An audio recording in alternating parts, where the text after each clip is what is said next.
Saúdo a igreja na paz de Jesus. Eu não sei se alguém está triste aqui hoje, né? Mas eu vou tentar de novo. Eu saúdo a igreja na paz de Jesus. Viu como vocês conseguem? Uma alegria estar aqui, de volta a essa casa. Conheço algumas pessoas, né? Feliz de rever alguns rostos conhecidos. E alguns eu sei que eu vou conhecer hoje. Eu não sei quantos aqui tinham a expectativa de um pastor chinês, né? Por conta do meu nome, Yon. Né? Mas nada a ver com chinês. Meu nome é Yon por conta da minha avó materna. Então nós somos em 3 homens lá em casa. Meu irmão mais velho é o Rui, conhecido de alguns aqui, lá do Recanto Presbiteriano, trabalha lá, presbítero na Vila Mariana. Rui, que era o nome do melhor amigo do meu pai que morreu. E depois nasceu meu segundo irmão. Minha mãe colocou o nome de Ney, que era o nome também do irmão do meu pai, que também morreu. Né? E estavam esperando um terceiro para ter o nome de Ione, que era minha avó materna, que também morreu. Né? E aí, quando eu nasci, naquela época não havia ultrassom, né? A expectativa era, então, de ter uma menina. Aí eu nasci. Quando minha mãe soube que era mais um menino, ela teve uma brilhante ideia. Ela tirou o E. E ficou Ion. Então, foram muitos anos de bullying na escola, né? Muitos anos assim, o Senhor tratando. Já tentei mudar de nome, não deu certo. Aí eu assumi. As aulas de química eram um sofrimento muito grande, né? Quando falavam íons, cátions e nêutrons, todo mundo olhava para mim e ria. Né? Hoje a gente, trabalhando com adolescentes, sobrevivemos. Lá no Mackenzie eu pago um croissant para quem fizer uma piada inédita com o meu nome e o prêmio está acumulado. Né? 3 anos já que ninguém faz uma piada nova com o meu nome. Mas é uma alegria muito grande. Né? Feliz de ver o Gelson aí. Né? Obrigado, Lia, pelo convite. A Lia, nós trabalhamos juntos no ensino médio do Mackenzie. Acho que só por esse ano, né, Lia? Ano que vem. Mas é uma alegria conhecer a família, Junqueira e tantos outros que aqui estão. Estivemos no acampamento em 2013, no carnaval de 2013, com os jovens no acampamento dos Pumas, lá em Guaratinguetá, acho que era isso. Não, em Pindamonhangaba. Né? Foi um acampamento joia, incrível, aconteceu de tudo. Jogando bola, apareceu uma cobra no meio do campo, né? E teve passeio a cavalo, acabou a luz, choveu, teve de tudo. Né? Foi uma bênção. Né? Vidas consagradas ao Senhor, muito aprendizado. Depois de muitos anos que eu não via o pastor Sérgio, tive o prazer de reencontrá-lo. Então, é uma alegria muito grande estar aqui de volta e rever vocês. Vamos falar do Senhor, vamos falar da sua casa. Talvez você tenha vindo aqui essa noite e você pensou, bom, onde está minha casa? Minha casa, a minha fica lá na Vila Mariana. Talvez você fique pensando, onde está minha casa? Olha, pastor, eu não sei, eu acho que quando o Senhor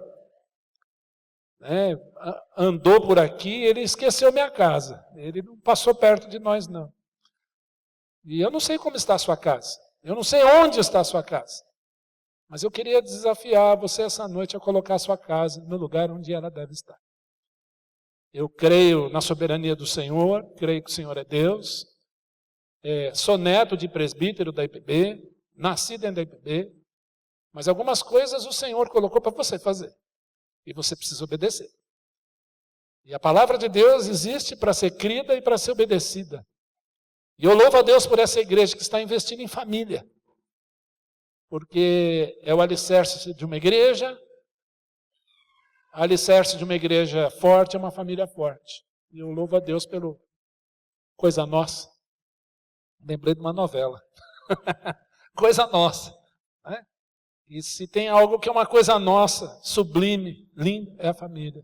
E a família é um projeto de Deus. Eu sou filho da Igreja Presbiteriana da Vila Mariana. A Igreja Presbiteriana da Vila Mariana é a igreja onde eu nasci. Tem um projeto forte com família, que aprendeu aqui nessa igreja, Encontro de Casais com Cristo. Então, o pai do ECC, ou a mãe do ECC de Vila Mariana, foi Santo Amaro. Eu lembro do primeiro. Nós estamos lá no 30º X, que eu já nem lembro. Né?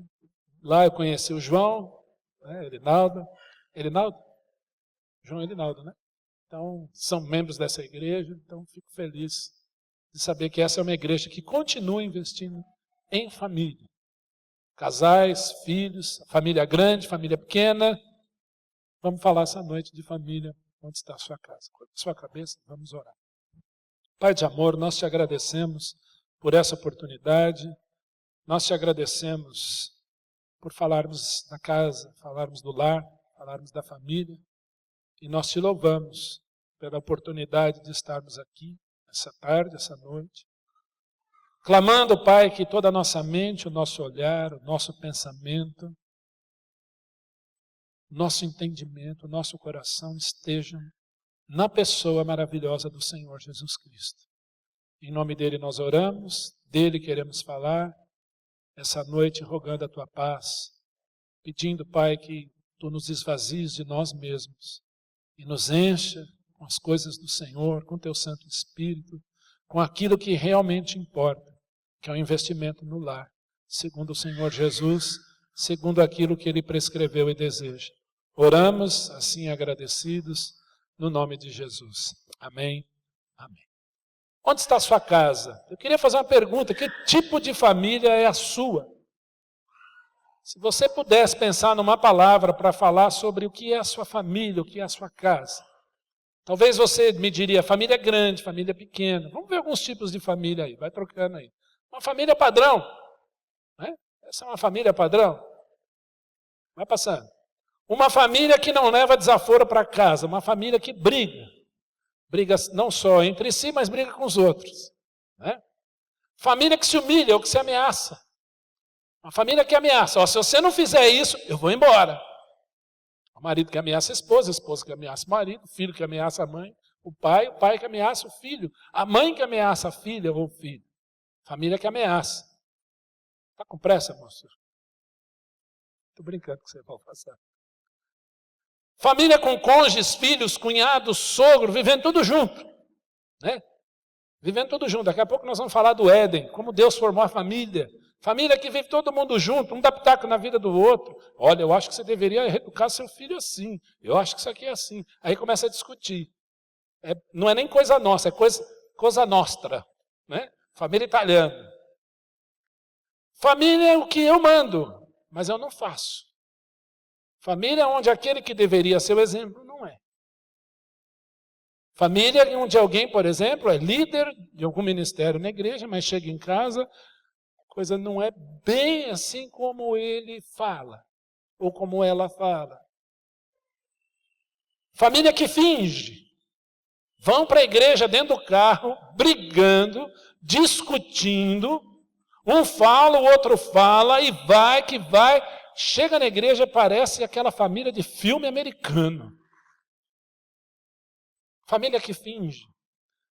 Volta para o carro, vai a pé, na hora do almoço é uma briga, voa macarrão na cabeça do outro, pão na cabeça dela, porque a família finge.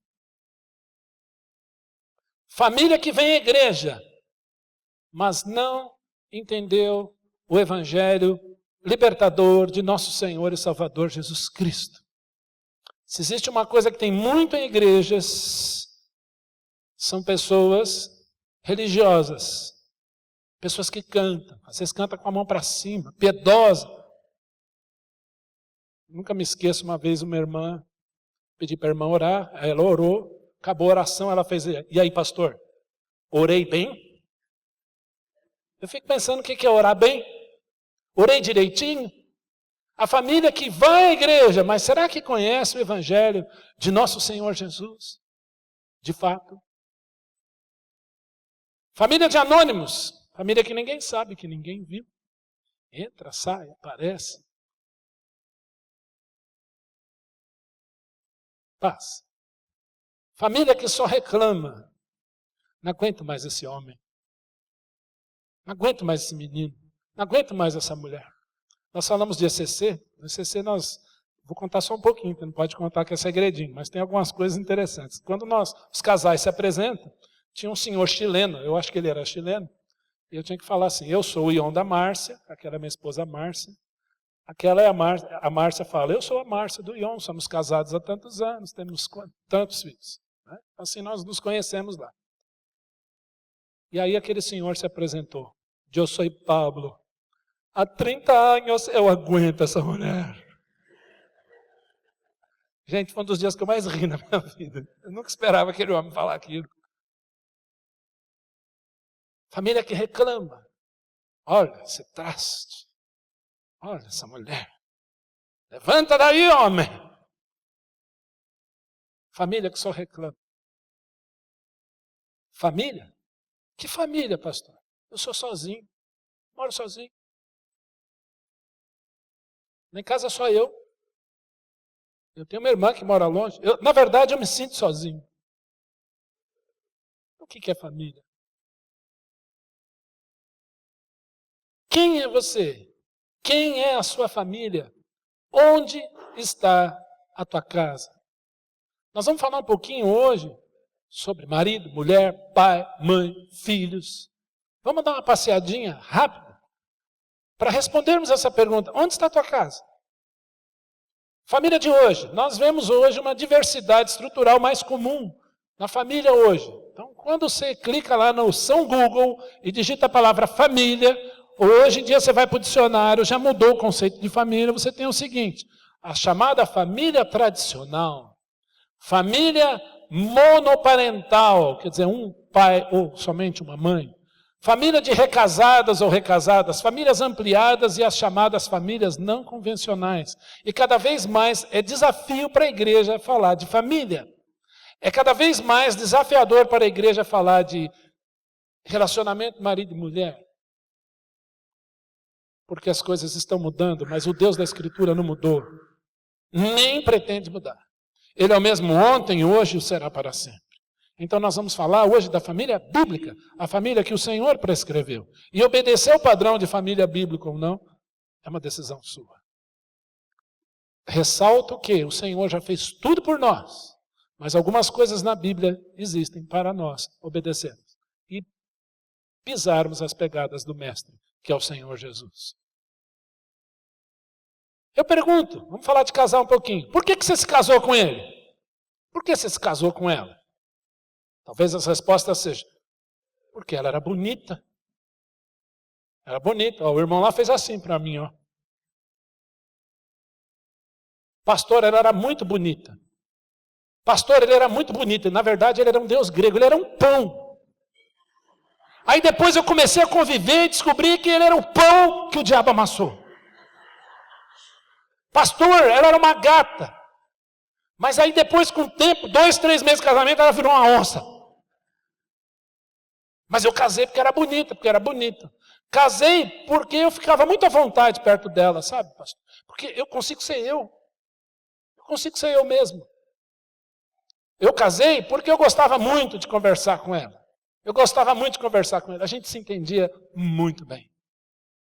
Olha, eu casei porque ela era independente, ela trabalhava. Mas depois, pastor, eu não vou trabalhar mais, agora é com você, homem.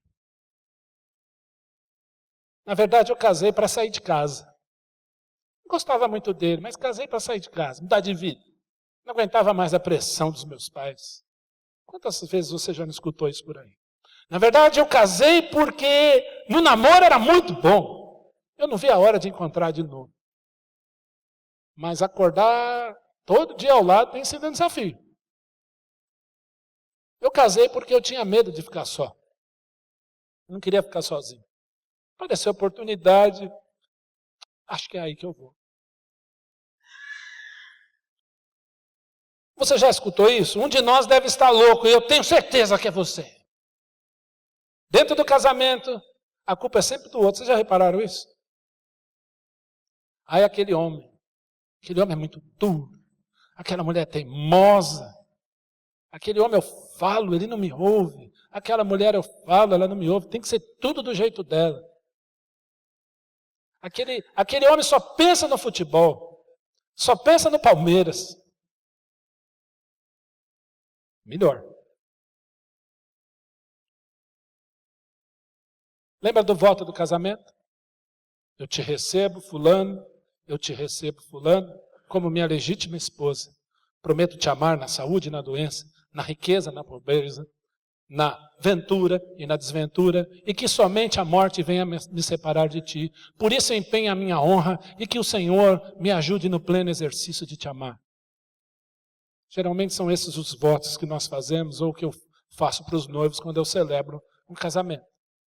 E a pessoa vai e jura aquilo.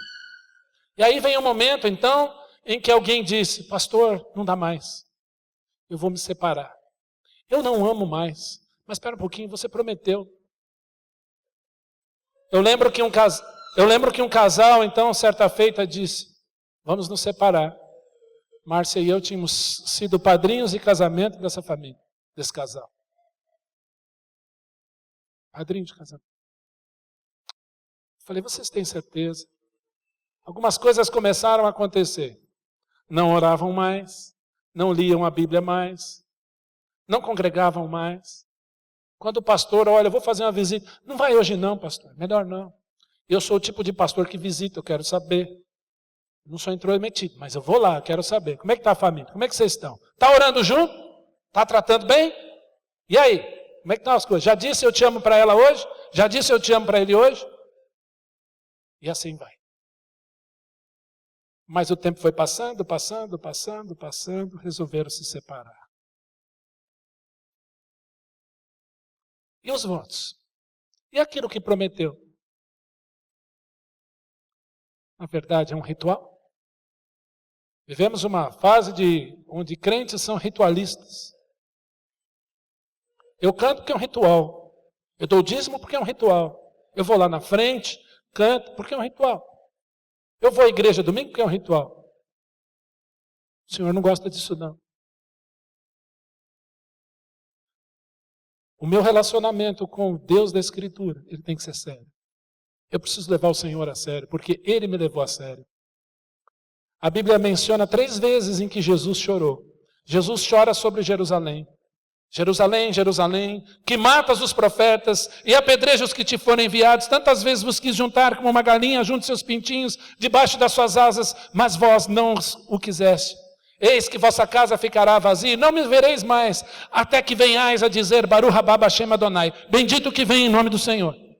E Jesus chora sobre essa cidade. Jesus chora a morte de Lázaro.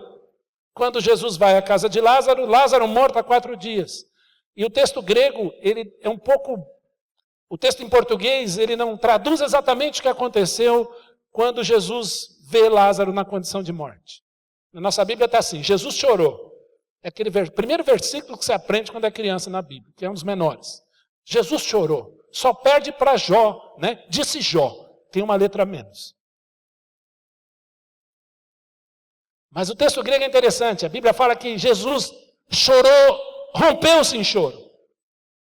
Imagina aquele choro mesmo, por perder alguém querido, alguém que amava, por ver a morte de Lázaro. Mas há um terceiro momento em que Jesus chorou, que foi na cruz. Ele chorou. O Senhor Jesus levou você a sério. E na cruz ele bradou, está consumado. Eu fiz tudo. Como eu levo o meu Senhor? Levo o meu Senhor a sério. Levo a minha família, os meus votos a sério. Será que as relações superam as diferenças pessoais, culturais, familiares, educacionais, financeiras, experienciais ou até entre gêneros? Porque homens e mulheres são diferentes. Dá uma olhadinha. Né? Você entra lá então no Facebook do homem, no Facebook da mulher. Né? Você vai ver lá quantos contatos ela teve no dia, quantas coisas ela falou no dia e ele. Está em inglês, mas dá para a gente entender. Próximo. Né? E saindo de manhã para trabalhar, ele levanta às 7 horas, vai ao banheiro, 7h10 ele está pronto. Ela levanta às 7 horas, 9h30, acho que está bom para eu sair agora. São diferentes. Na hora que ela vai escolher um shampoo, todas aquelas cores ali ela leva em conta. Ele não, ele já pega aquele. Uma vez eu fui comprar... Melhor eu não contar essa história, não. Mas eu vou contar de outro jeito. Eu liguei para casa e falei, você quer com aba, sem aba, noturno, o que você... Pega qualquer um, eu já fui colocando no carrinho. Vem cá, vai todos esses aqui. Ó, tá aqui, vai, pega aí. Homem é assim, né? Vamos lá. Olha a mesa de escritório dele, a mesa de escritório dela. Mas olha a tela do computador dele e a tela do computador dela. Né? Homens e mulheres são diferentes. E precisamos levar isso em conta. Vamos para frente. Né? Indo para o cabeleireiro, antes, depois. Custa lá 50, 25, 50 reais. No meu caso, lá perto de casa é 20 reais, eu pago 10, porque eu pago meia. Né? Já ela paga uns 500 reais. Né? Na hora de pegar roupa, ela é de um jeito, ele é de outro. Né? Ele vai lá e... Há exceções, viu, gente? Na hora de fazer a mala, vamos para frente. Né? Como ela vê as cores? Ó. Nossa, que lindo esse vermelho, amor. Não é vermelho, não, é magenta. Eu gosto muito de falar de direção, né? As mulheres são mais perdidinhas que os homens, não são? Né? Agora tem GPS, já ajuda um pouquinho, mas quando o GPS fala, siga na direção noroeste. Ela fala, onde que é noroeste? Eu lembro que eu estava indo para Florianópolis, estava eu, Márcia e eu indo para Florianópolis, ela falou assim, falta muito para chegarmos em Valinhos? Estava indo para o sul. Aí eu falei, falta. Quanto? Eu falei, quanto mais para lá, mais longe. É do outro lado. E a resposta foi ótima. Ah! Aí ficou aquele silêncio. Ai, ai. Na hora de ir ao banheiro, ele vai em qualquer lugar. Ela já sofre mais um pouquinho. Pega 40 minutos de fila. Né? Vocês estão rindo que é assim mesmo. Né? Dividindo a cama, olha que beleza. O espacinho azul é o dele, branca dela. Né? A gente fica só ali, né? Isso quando o bebê não chora de noite, tinha uma bebê aí, né? Né, pai? Bate assim, a criança chora, ela bate e fala assim, agora é sua vez. Na hora de sair, né? Vamos para frente, vamos ganhar tempo aqui. Como ela se vê no espelho? Olha como ele se vê. Olha como ela se vê. Homens e mulheres são diferentes. E a gente precisa falar disso, né? Precisa falar disso. Agora nós vamos falar biblicamente. Vamos falar biblicamente. Há muitas coisas que nós podíamos falar de diferenças entre ele e ela, mas vamos para a palavra. Daqui a pouco nós vamos ler um texto da palavra, e aí vou deixar um desafio para nós. Ok? Vamos falar da Bíblia. O casamento e o Gênesis. O meu livro predileto da Bíblia, um dos, né? A Bíblia é linda, a Escritura é maravilhosa, mas é Gênesis. Uma vez chegou um grupo de adolescentes para mim, pastor, nós queremos entender o Apocalipse. Você pode dar um estudo para a gente? Falei, posso, vamos marcar quarta-feira. Aí tinha uns 20 adolescentes, vamos estudar Apocalipse, fim do mundo. Falei, abra sua Bíblia em Gênesis 1:1. Ficaram todos tristinhos, orelhinha abaixo. Falei, como é que vocês querem entender Apocalipse se não entender Gênesis? Jamais vão entender Apocalipse se não entender Gênesis. Porque tudo começa em Gênesis. O conceito de família começa lá. Deus cria um cenário maravilhoso. Gente, 6 dias de criação. Um cenário maravilhoso. Eu fico imaginando o que é a criação de Gênesis 1:1. Quando eu estive em Fernando de Noronha, em 98, às vezes eu fecho os meus olhos, eu lembro de Fernando de Noronha. Parecia que Deus tinha acabado de fazer. Eu estava me sentindo em Gênesis 1:1. Que lindo, quanta vida. Aí eu pedi para a Márcia, a gente estava em lua de mel, eu falei, leia Gênesis 1. Ela começou a ler na praia, a gente chegou uma hora que a voz embargou. Porque dava a impressão que Deus estava fazendo naquele momento. Tanta vida. Tudo começa lá. Volta que eu me perdi.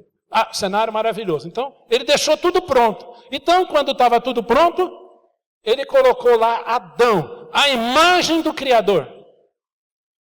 O pastor está ali, depois ele pode me corrigir, ou depois ele arruma tudo aí na semana que vem, viu, Sérgio? Mas eu entendo imagem como algo que eu posso ver. Segundo a física, imagem é um reflexo real e fidedigno de um objeto. E Adão é criado à imagem daquele que se encarnaria um dia. Porque ele é a imagem do Deus invisível, o primogênito ou a primazia de toda a criação. Então, quando Adão foi criado, ele foi criado à imagem de Cristo. Eu entendo assim. E Adão devia ser bonito, cara fortão, ó, triângulo assim. forte. Criado lá, a semelhança do Criador. E aí ele faz a mulher, a obra-prima da criação, a partir da costela dele. E celebra-se ali o primeiro casamento, que a Bíblia diz assim: tomou uma das costelas de Adão, transformou-a numa mulher e lhe a trouxe. Eu fico imaginando o Senhor trazendo ela aqui. E aí, o que acontece? O poema de Adão. Osso dos meus ossos, carne da minha carne. Porquanto chamar-se-á varoa, porquanto do varão foi tomado. Por isso deixa o homem, não é deixa a mulher, hein? Deixa o homem, o seu pai e a sua mãe, e se unirá à sua esposa, e serão os dois uma só carne. A matemática de Deus é totalmente diferente da nossa. 1 mais 1 é igual a 1. Cara, metade é grupo de pagode. Ó, meninos, adolescentes, começando aí a fase da vida, começa a olhar. Olha, existe. Tem menino na igreja, menino. Essa fase começa, ela é natural, ela é boa, sadia. Precisamos ensinar os nossos jovens, os nossos adolescentes, que casar no Senhor é bom. E precisamos ensinar os nossos jovens e adolescentes a não orar por namorado ou namorada, mas orar por um marido e por uma esposa crente. E eu sei que aqui já brotou casamento.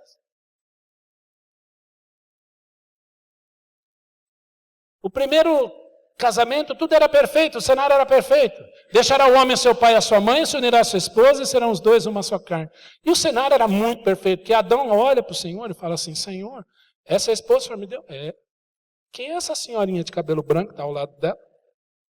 É sua sogra. Mas lá no Éden não tinha. Uma vez eu estava indo para Minas, vi escrito assim na lameira de um caminhão: feliz foi Adão, que não teve sogra nem caminhão. Eu ri muito. Gente, era paraíso, não tinha sogra, era perfeito o cenário. Eu amo minha sogra, viu? Tô brincando. Amo sim. A Márcia ama a sogra dela. Né, Márcia? Minha mãe é mãe italiana, daquelas bravas. Corria atrás da gente com um pau de macarrão. Deixará o homem seu pai e a sua mãe, se unirá a sua esposa e serão os dois uma só carne. Volta a um. Primeiro casamento, o cenário então era perfeito. O Senhor une aqueles dois. Como é que eu sei que foi o Senhor que uniu aqueles dois? Porque o próprio Senhor Jesus vai citar Gênesis quando ele vai trabalhar a questão do divórcio com os fariseus e também com os discípulos. Um jardim. Deus criou o jardim, colocou o homem lá para cultivar e guardar. Um jardim maravilhoso. Um lugar perfeito. Deus dá uma ordem para ele. De todas as árvores do jardim comerás livremente, mas da árvore do conhecimento do bem e do mal, dela não comerás, porque no dia em que dela comer, certamente morrerás. E a árvore que estava bem no meio do jardim se chamava árvore da vida. Eles podiam pegar dela e comer. Mas eles foram na outra. E ali bagunçou tudo. Ali aconteceu tudo. A mulher tomou do fruto, não crendo no Senhor, desobedece. Ele, não crendo no Senhor, tomou do fruto, desobedeceu e comeu. E a partir daí toda a raça humana está corrompida, irremediavelmente corrupta. E dois universos, homem e mulher, pecadores, vão se unir, vão fazer votos de serem felizes para sempre. Será? A família e a palavra de Deus. Vamos para frente. Há 4 palavrinhas aí, gente, eu estou lançando base, nós vamos para o nosso desafio. Há 4 palavrinhas que eu queria trabalhar aí. A primeira, 4 palavrinhas no conceito grego, sendo que 2 delas aparecem na Bíblia, e no conceito grego, 4 palavras definem amor. A primeira é eros, daí vem a palavra erótico. É um amor carnal, é um amor assim, quero para mim. Isso é eros, entendeu? Entendeu? Você conhece amor assim? É meu. É meu. Se não ficar comigo, não fica com ninguém. É meu. Ele é meu. Para quem que você estava olhando? Isso é Eros. Aquela coisa do fogo. Segundo é amor de família. Amor de sangue. Storge. Amor de família. Eu tenho 2 irmãos. Quando nós éramos menores, adolescentes, a gente brigava muito. Hoje a gente não passa uma semana sem se falar. E quando não fala, fica um com um beijo com o outro. Porque somos unidos, sempre fomos assim. Mas brigávamos também. E eu lembro de uma cena de eu brigar com o Rui, sair no tapa com ele.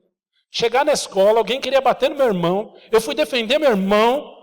Ninguém vai bater no meu irmão. Fiquei muito bravo. Cheguei em casa e continuei de mal dele. Já aconteceu isso com você? Aquele primo distante que você não vê há 10 anos. Quando você encontra, parece que você viu ontem. Você abraça. Isso é sangue, gente. Amor de sangue. Isso existe. A outra palavra é filéu. Né? É um amor de amigo. Eu chamo de amor Barney.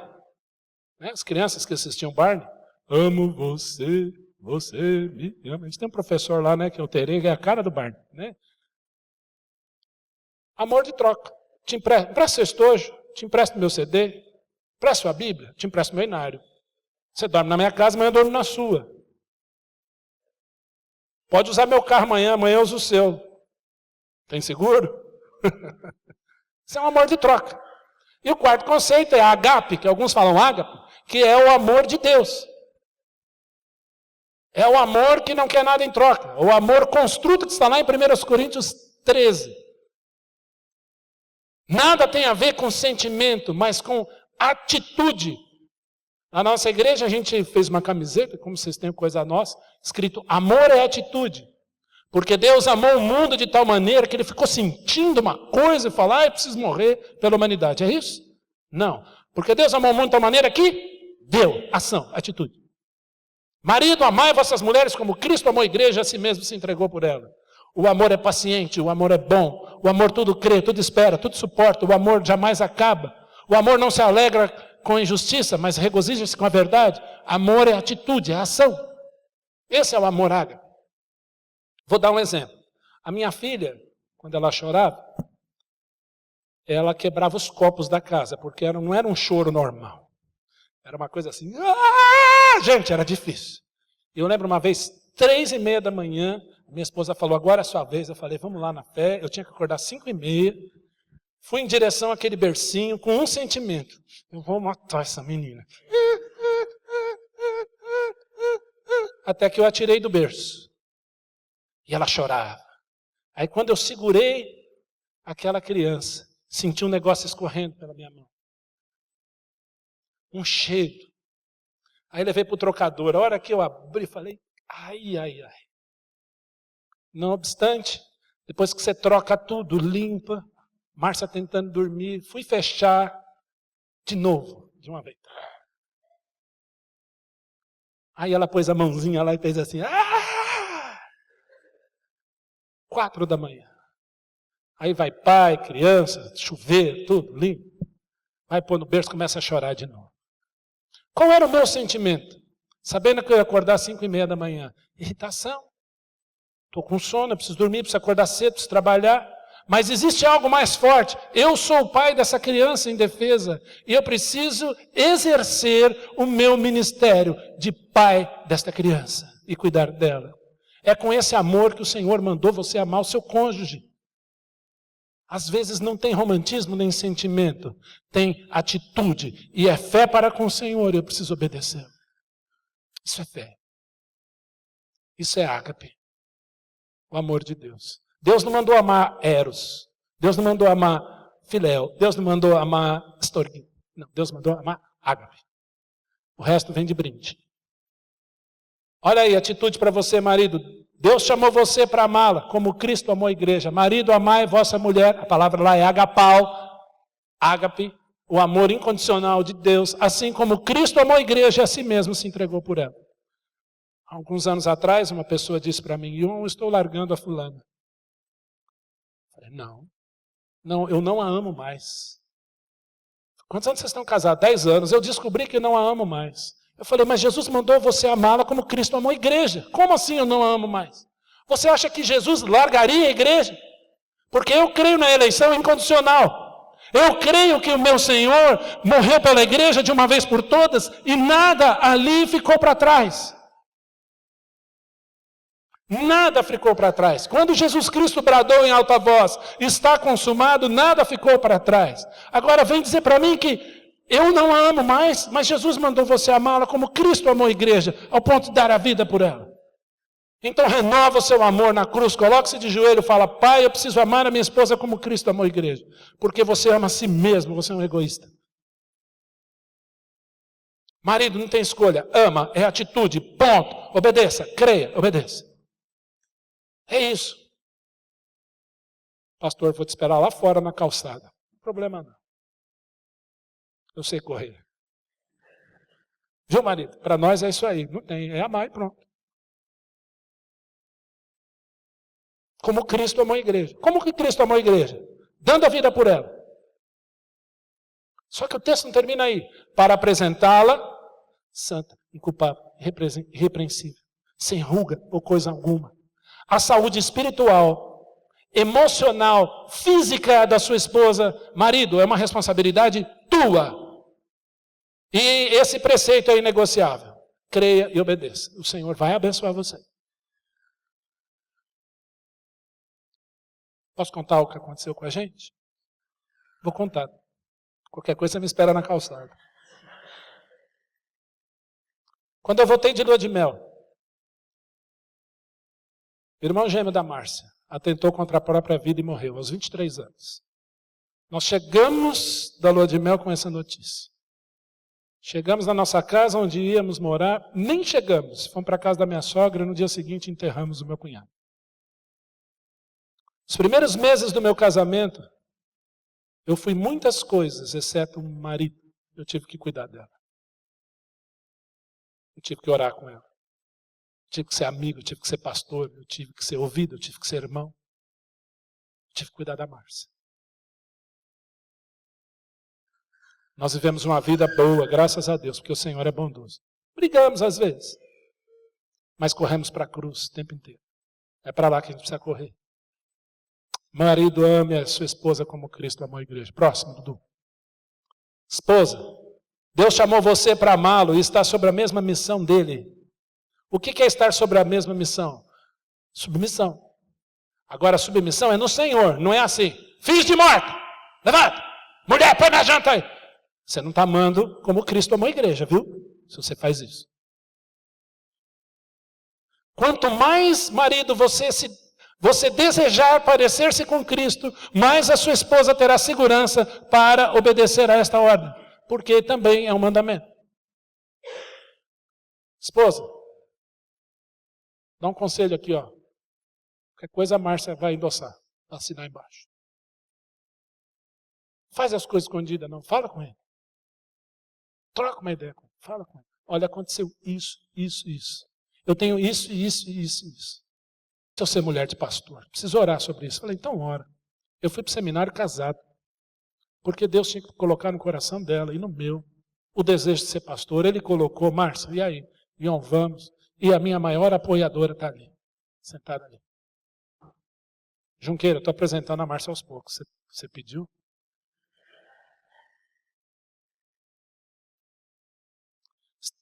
Sob a mesma missão. Seu marido vai ser transferido para Goiânia, para Manaus, para Dubai, para Nova York, para a Cidade do México. Você vai? Você vai, eu vou ficar aqui. Você está sob a mesma missão dele? Aquilo que Deus colocou no coração dele, você diverge, começa a orar. A submissão é uma benção. Mulher não é para mandar em casa. Eu sei que eu estou mexendo em vespeiro. Agora, um casal afinado em Cristo vão tomar as decisões juntos. Quando Deus trouxe a mulher, foi para andar ao lado dele. Foi da costela. Não foi do calcanhar para ele pisar nela, nem do crânio para ele ser maior, ela ser maior que ele. É para estar ao lado dele. E é interessante em hebraico. Far-lhe-ei uma auxiliadora que ele seja idônea, que esteja à frente dele, olhando nos olhos dela. Quando eu celebro o casamento, eu sempre peço para os noivos se olhar. Alguns não se olham, ficam olhando para mim, né? Olha para ela, rapaz. Olha para ela. Diga assim um eu te amo só no olhar. Deixa a igreja, o pessoal aí achar brega, não tem problema não. É só no olhar. Nunca perca esse olhar. Porque foi isso que se uniu vocês a primeira vez. Você olhou nos olhos dela. E ela olhou nos seus olhos. Não perca isso. Há casais que não se olham mais. Não conseguem se olhar mais. Porque tiraram os olhos de Cristo há muito tempo.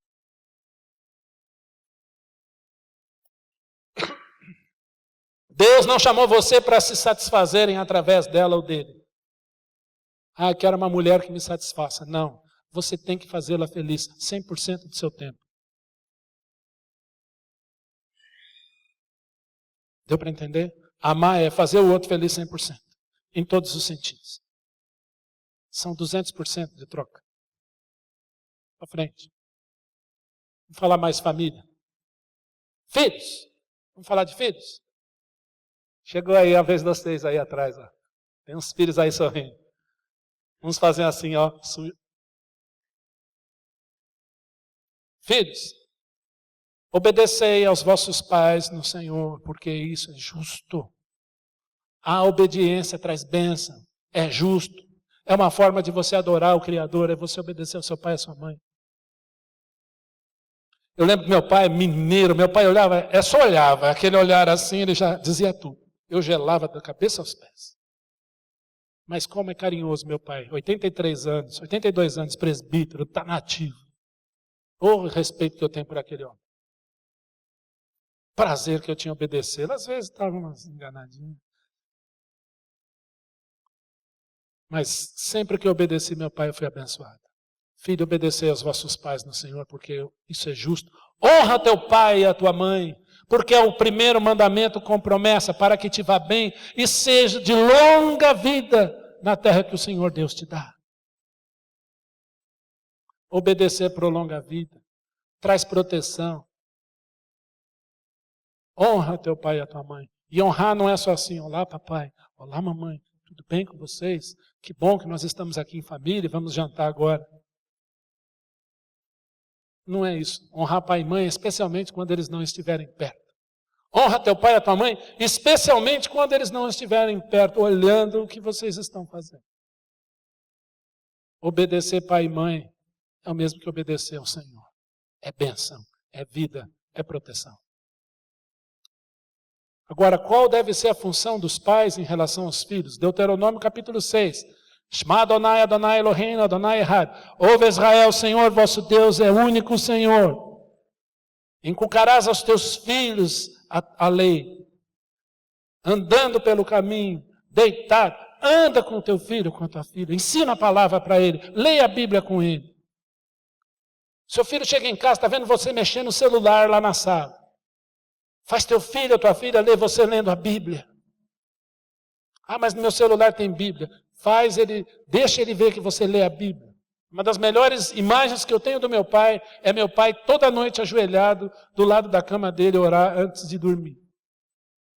Nunca me esqueci disso. Essa tem que ser uma imagem do lar. Eduque seu filho, caminhe com ele, leia a Bíblia com ele, fale com ele, converse com ele, participe do mundo dele. Tenta compreender o mundo dele. Vamos para frente. O desafio vem agora. Vocês aguentam mais 10 minutos? Quem aguenta... Não, melhor não pedir. Para que não dá certo. Lucas 10. Lucas 19.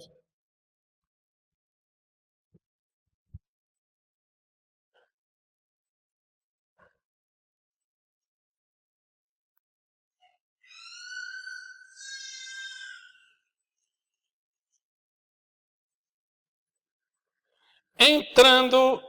Eu vou esperar. Lucas 19. Novo Testamento. Mateus, Marcos, Lucas 19.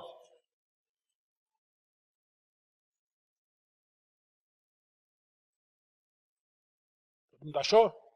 Lucas 19, 1. Nós vamos ler até o 10. Entrando ele, Jesus, em Jericó, atravessava a cidade. Eis que um homem chamado Zaqueu, maioral dos publicanos e rico, procurava ver quem era Jesus, mas não podia por causa da multidão, por ser ele de pequena estatura. Então, correndo adiante, subiu a um sicômoro, a fim de vê-lo, porque por ali havia de passar. Jesus entrou numa das cidades mais quentes de Israel, chamada Jericó. Essa é uma foto que eu tirei lá em Jericó, no passado. Jericó, o dia que eu fui lá, às 9h30 da manhã, estava 48 graus. Quente. Jericó hoje é território controlado pelos palestinos, mas em Jericó judeus e palestinos se dão bem. Em Belém é perigoso. Nosso guia, um guia israelense, um judeu messiânico, crente, chegou em Jericó, beijou o palestino no rosto, eu achei interessante, falei, queria ter filmado isso. A hora que eu vi os dois dando risada, conversando, em hebraico. Em Belém, judeu nem entra, lá ele é moeda de troca. Estávamos então em Jericó. E aí mostraram, esse aqui é um sicômoro. Aí tirei uma foto de um sicômoro, lá tem bastante. A rua principal de Jericó ela é cercada de sicômoro de um lado e do outro, como era nos dias de Jesus. E dá uma sombra gostosa, parece um ar-condicionado no meio do deserto. Natural, né? Refresca bem. E Zaqueu era baixinho, queria ver o Senhor, ele queria ver, na verdade, quem era Jesus, porque ele tinha ouvido falar. Ele era maioral dos publicanos, tirava dinheiro do povo para dar para Roma e, com certeza, pegava um pouco para ele. Na Operação Lava Jato, Zaqueu seria investigado, com certeza. Com certeza. E ele está passando, ele quer ver quem é Jesus, aquele homem que cura, aquele homem que faz milagre, aquele homem que ele ouviu falar que ressuscitou mortos, que curou um cego de nascença. Aquele homem que quando passa tem uma multidão atrás dele. Então ele sobe no sicômoro para ver Jesus passar. E aí o texto continua. Quando Jesus chegou àquele lugar, olhando para cima, disse-lhe, Zaqueu, desce depressa, pois me convém ficar hoje em tua casa. Eu fico imaginando o susto de Zaqueu. Porque Jesus disse para ele, Zaqueu, desce porque hoje me convém estar na tua casa. Eu não sei quando o reverendo Sérgio vai fazer uma visita, hoje eu vou visitar vocês. Como é que vocês ficam? Ih, o pastor vem aqui hoje. Vamos fazer um café, vamos fazer um bolinho. Mas bem hoje. Tem aquele caos do mineiro, né? O mineiro fala assim, eu preciso fazer uns exames aí em São Paulo, eu vou ficar na sua casa só uns dias. Você deixa eu ficar aí? É só uns dias, 3 dias. Tá bom, hospedou lá, o compadre chegou lá. 3 dias, 4 dias, 5 dias, 1 semana, 2, 3 semanas, 1 mês, 40 dias, e ele lá. Aí falou assim, esse rapaz não vai embora? Escuta, a comadre está lá sozinha, lá em Minas, seus filhos, você está com saudade deles, não? É mesmo, né? Pensando em trazer eles para ficar aqui comigo.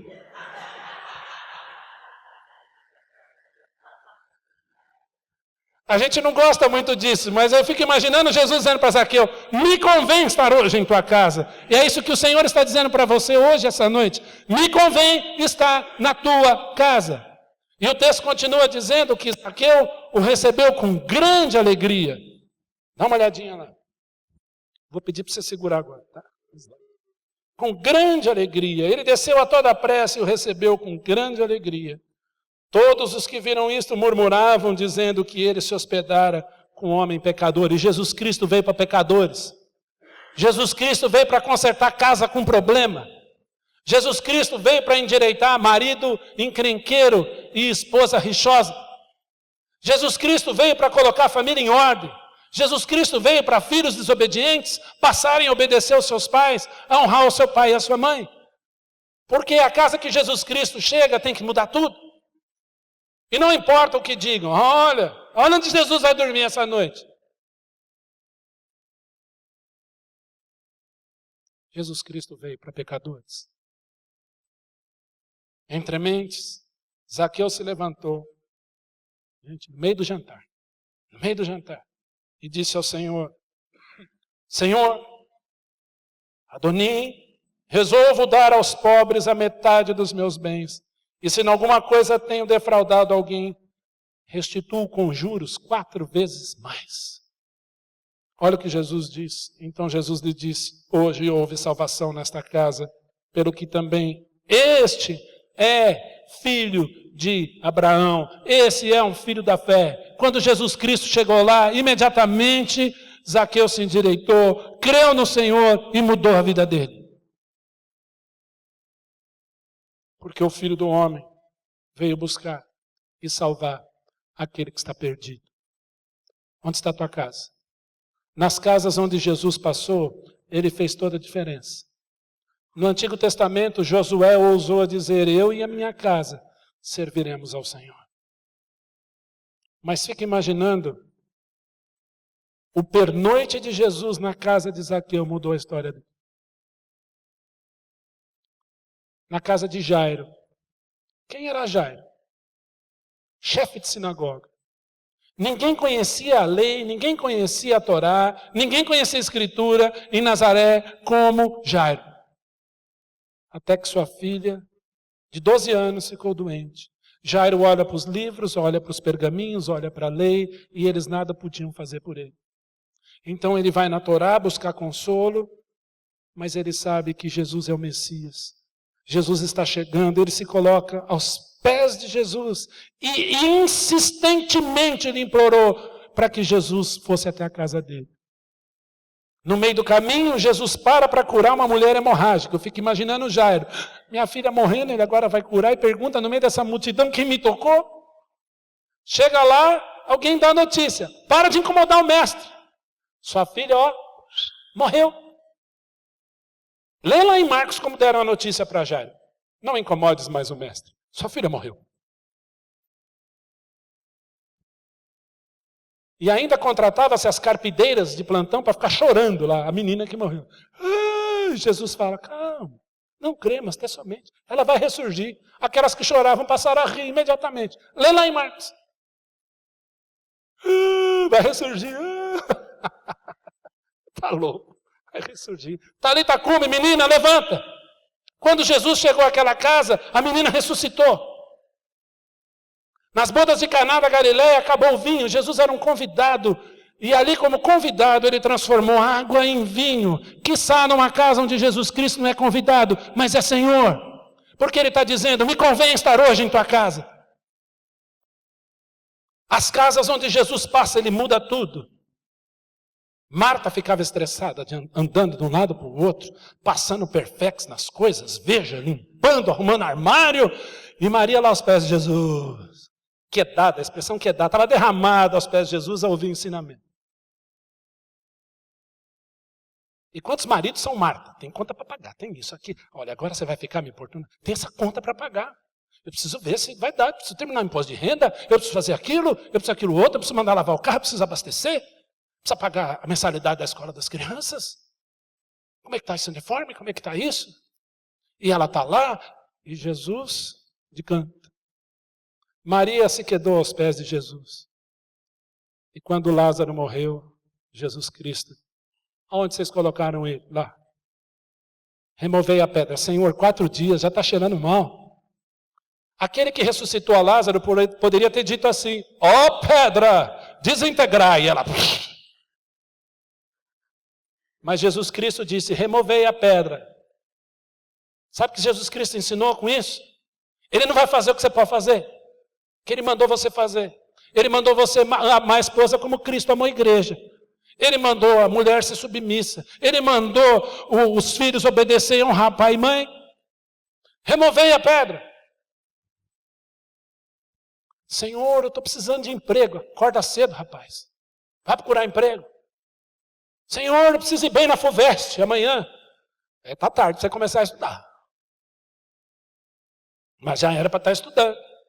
Senhor, eu preciso ir bem naquela prova. Estuda, rapaz. E você ora: Senhor, que eu lembre do que eu estudei. Removei a pedra. E ele bradou: Lázaro, venha para fora. Nas casas onde Jesus passou, ele fez toda a diferença. Eu pergunto para você: onde está a tua casa? Muda aí. Você conhece esse animalzinho? Estou terminando. Você já viu João de Barra estressado? Preciso pagar minhas prestações da Caixa Econômica, essa casa, faltam mais 36 prestações. Você já viu pardal com enxaqueca? Ai, como é que eu vou comer hoje? Você já viu lírio com vergonha? Jesus Cristo disse, eu vos afirmo que nem Salomão se vestiu como eles. Em toda a sua glória se vestiu como um daqueles. João de Barro. Conta-se a história que um pastor ele não sabia o que ele ia pregar numa igreja. E nós pastores, como somos convidados para pregar numa igreja, eu não sei o ritual seu, pastor, mas eu oro pedindo ao Senhor um texto. Senhor, qual é o texto? E aí quando eu folheio a Bíblia, eu sempre peço o texto. E quando às vezes o texto vem à minha mente, eu começo a lê-lo várias vezes. Várias vezes. Lucas 19, por exemplo. Salmo 23. Eu leio o texto várias vezes. E orar em cima desse texto. Mas aquele pastor tinha dificuldade, porque ele levava a Bíblia para um lado, para o outro, abria para lá e para cá e não sabia o que queria pregar. Gente, foi assim um mês, foi assim 3 semanas, uma semana, e chegou o dia dele pregar, ele não sabia o que ele ia pregar. E ele estava desesperado. Senhor, eu devo estar em pecado, eu sou muito negligente, não é possível. E aí chegou o automóvel que ia buscá-lo para levar à igreja onde ele ia pegar. E conforme ele ia numa estrada de terra, ele viu um cenário mais ou menos assim. Casinhas de João de Barro, em cima do poste. Poste de luz em formato de T. Ali o Senhor deu uma mensagem para ele. Não é regra, viu, Sérgio? Faz isso não, hein? Ali o Senhor deu uma mensagem para ele. Coloque sua casa na cruz. Onde está a tua casa? O exercício do crente diário é colocar o lar na cruz. Ali tem todas as respostas. Ali o Senhor Jesus incondicionalmente nos amou, sendo obediente até a morte, morte de cruz. O Senhor Jesus nos ensinou a colocar a nossa casa sobre a rocha, e rocha é Ele, é a obra dele. Esta obra na cruz é inabalável. Coloque sua casa lá, coloque seus filhos lá, coloque seus pais lá. Coloque o seu marido, a sua esposa lá todos os dias. A pergunta que, quando a Lia pediu um tema para esse encontro, eu falei, Lia, onde está a sua casa? Onde está a sua casa? Só pode estar num lugar, tem que ser ali. Coloque sua casa na cruz. Lá é o lugar onde vocês devem estar. Todos os dias. Tem família que só coloca a casa na cruz, entre aspas, aos domingos. E olhe lá, é todo dia. Como está a vida de oração? Como está o culto doméstico? Como está a leitura bíblica? Como está a oração com ele e com ela? Como está a oração com os filhos? Procura o pastor só na hora da crise? O Sérgio conheceu o reverendo Eudes. O reverendo Eudes foi meu pastor 20 anos. E as pessoas levavam muito problema com o reverendo Eudes. Eu gostava muito dele. Até hoje é meu pastor, 83 anos, meu pastor. Mas às vezes eu batia lá, Rev, tudo bem? Tudo bem, qual é o problema? Nenhum, eu vim orar com o Senhor. Simplesmente vim orar com o Senhor. Vai orar com o Sérgio, gente. Pastor, está tudo ótimo comigo, eu quero orar pelo seu ministério, pela sua família. Porque pastores têm família, pastores têm filhos. Nós, muitas vezes, abrimos mãos das nossas casas para acolher famílias, porque as famílias não estão na cruz. E lá é o melhor lugar para você estar. Deus abençoe. Onde está a tua casa? Coloque sua casa na cruz. Obrigado, gente. Podemos orar? Pai, nós te agradecemos por essa igreja, te agradecemos por essa oportunidade, te agradecemos esse momento. E o nosso desafio agora, Senhor, é: onde está a nossa casa? Onde desejamos colocar a nossa casa? Visita, Senhor, e ser Senhor de cada lar aqui representado, de cada casamento, de cada relacionamento, pais e filhos, filhos e pais, de cada relacionamento entre irmãos, de cada relacionamento entre esposa e marido, que aprendam a se colocar aos pés do Senhor. Pai, nós queremos pedir sabedoria para os maridos aqui amarem as suas esposas, como Cristo amou a igreja. Pedimos, Senhor, sabedoria para as esposas, para estar sobre a mesma missão de seus maridos. Pai, nós clamamos por essa oportunidade, Senhor, que ela seja rica, que haja aqui um compromisso de se colocarem aos pés do Senhor hoje. Em nome de Jesus nós oramos. Ainda em oração, eu queria orar pelo celular. Qualquer coisa que você queira pedir, eu não sei. Mas eu queria que, se você quer colocar o celular na cruz, você sente que esse é o momento, e você não tem feito isso, tem negligenciado isso, mas quer colocar o celular na cruz. Levante a mão, quero orar pela tua vida. Alguém aqui, só quero orar pela tua vida. Levanta a sua mão se você deseja colocar a sua casa lá. Amém, já vi. Amém. Deus abençoe, meu irmão. Deus abençoe. Pai, há algumas mãos levantadas aqui. Independente da mão levantada ou não, tu conheces corações, tu sondas corações. Nós queremos colocar essas famílias na tua cruz, Senhor, esses lares diante de ti. Amado Deus e Pai, eu te agradeço, porque tu és o Senhor da família. Tu és aquele que, através de Paulo, disse ao carcereiro: crê no Senhor Jesus e será salvo tu e a tua casa. Pai, nós queremos te pedir que as nossas casas estejam no lugar certo, na rocha eterna que é Jesus. Muitas pessoas aqui talvez tenham problemas em casa, com filhos, talvez com cônjuge, com os pais. Nós queremos colocar esses lares na tua presença. Pela fé, Senhor, porque tudo podes e o Senhor é maravilhoso. Oramos com gratidão, te agradecendo, no nome querido de Jesus, nosso Senhor, nosso Salvador. Amém. Amém.